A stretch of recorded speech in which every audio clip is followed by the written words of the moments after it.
Cole Bardreau here after the 2013 IIHF Championship, the USA captured. So we're gonna go Rocco Grimaldi. Rocco, what are your thoughts? All right, who are we gonna go to next? Tyler Beggs. How are you? Good. How are you? Bardreau live, Bardreau's corner.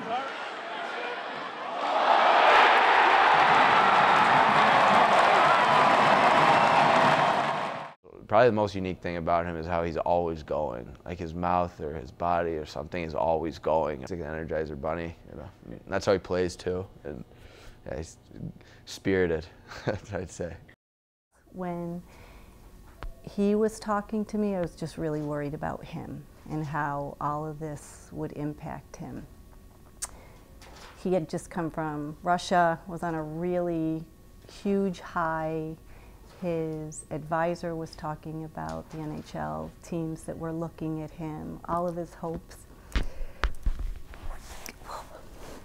and dreams were coming true.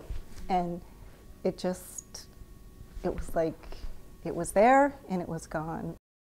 Yeah, we had a game against RPI and we're on the road, and Cole was hit from behind by another player, and the momentum took him into the boards head first, and I think his initial reaction was to bend his neck and actually flex it forward. He had no time to put his hands up. I knew I was hurt. I kind of went down, and like the original thought was like, I'm in trouble here kind of, but as time went on, as my trainer got to me, I felt better, and obviously like the adrenaline's going during the game, so I didn't really feel too much, like just a little sore, tenderness, and actually finished the rest of the game. And then it wasn't until the following Monday when I went in to get a precautionary x-ray that they tell me that it was fractured. I found out Monday when I just sent him down for a kind of a routine, hey, let's get your neck x-rayed. And I found out Monday when he went to our health center here and got an x-ray. He had a sagittal fracture of C7 along the anterior vertebral body, and he also had a wedge fracture on the anterior vertebral body. So he had it along this area here of the spine, of the 7th cervical vertebrae, and he also had a chip off. So basically crunched them together like this when he flexed his neck. Head and neck injuries in contact sports are problematic because it's basically an instinctive mechanism. If you were in a tussle and if someone were going to throw a punch at you, what's the first thing you're going to do? You're going to duck your head. In the case of hockey, your hands are on a stick, so you have limited ability to get your hands up. So in all contact sports, the danger is whenever you see someone tuck their head and bring their chin to their chest, and then a blow comes any part of the axial part, the dome of the head, that's when we as athletic trainers and physicians get scared. Well, the doctor didn't think anything of it, but he said, let me just get a fracture, make sure the ligaments are good and everything else, just be careful.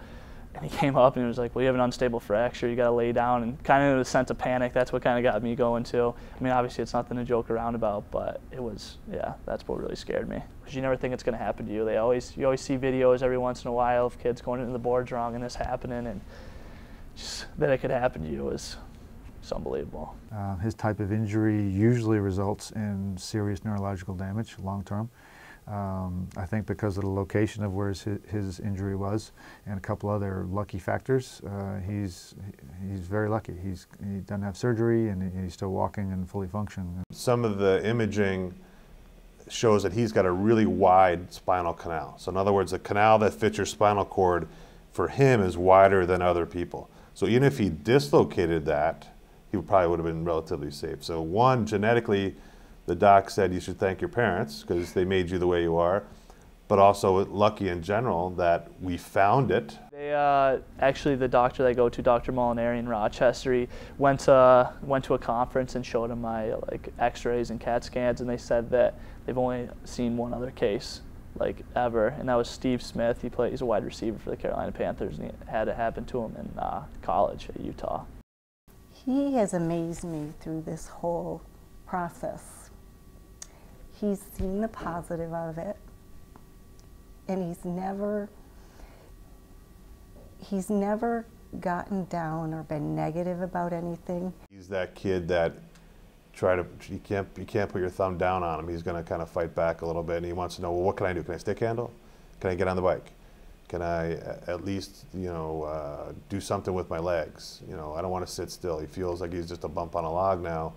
And for a kid like him especially, it drives him crazy. When you first hear of a broken neck, you think career-ending injury, and that's something that when I was going to the doctor, I was pretty worried about. Like any other hockey player that's been playing since they were 5, they want to make it to the NHL and play as long as they can. So that's my goal. He just made the commitment that I want to contribute to this team, and I want to be part of this experience, and I'm going to do what it takes to make that transition. And it's what got him a tryout for the U20 team.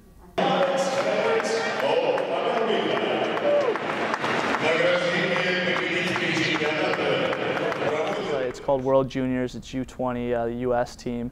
Actually, after one game right before Christmas break, my coach told me I made the team. So I was over there, and it was great. I played with a lot of guys that I played with in Ann Arbor, so it was great to see them again. And obviously, winning a gold was just an unbelievable experience. They actually finished 7th in the tournament last year. So, I mean, coming in, we just wanted a medal, and then to actually win the whole thing, it was an unbelievable experience.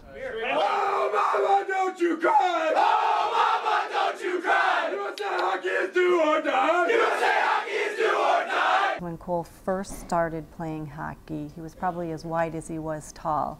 So he couldn't skate, and he had all this equipment on, and I remember him sitting in the middle of the ice crying that he didn't want to play hockey anymore. He didn't want to do this. He just wanted to get off the ice. And then when we were in North Carolina, I started working at the rink because we were there all the time, and then he would be crying because he had to come home and he couldn't stay on the ice. I've always been out in the driveway shooting. Like, whenever I have a spare chance, I've been skating. I used to live on Lake Owasco in Auburn. I'd wake up early before school and go out, put my skates on, just skate around by myself and with my brother. He was just unstoppable. I mean, we have videos, and I watch them now. It was amazing what an incredible player he was. And it's just a big thing on my family too. Like, my mom's obviously given up so much of her life to move around and travel with me to put me in the best position to succeed. Cole is an NHL quality player. His future and livelihood is on the line, so this is different than a typical high school kid or a college kid, Division III player. He's bound to be playing professional someday, so the decisions are a little heavier. Every decision I've made, like every time I've moved, it's been because of hockey, and every time, like, obviously picking my school is mainly because of hockey. I gave this scenario every year, just as conversation in the athletic training room.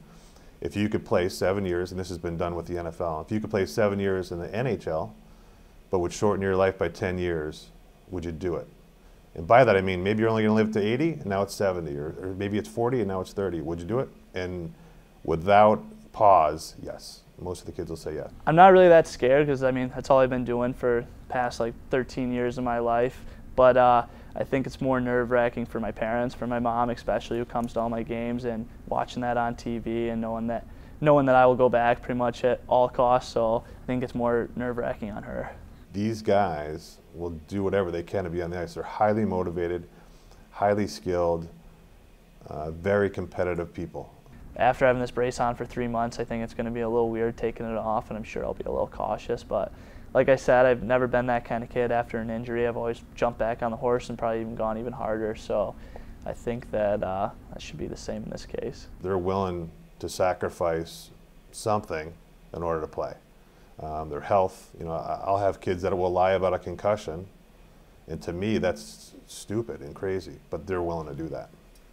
I do admire the competitive nature, the stick-to-itiveness, but I also don't understand it sometimes.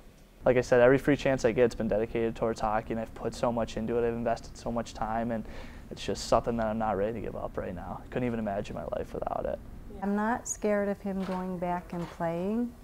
It has taught him that things that are important are hard, but it's worth pursuing and worth continuing to try to make it happen. I thought that I had a chance this year getting drafted, but I think this neck injury kind of set me back a few things, especially because it's my neck and it's not like my hand or something like that, which is unfortunate, but I mean, there's nothing you can do about it. So hopefully I can get picked up in free agency or something like that after my time here at Cornell.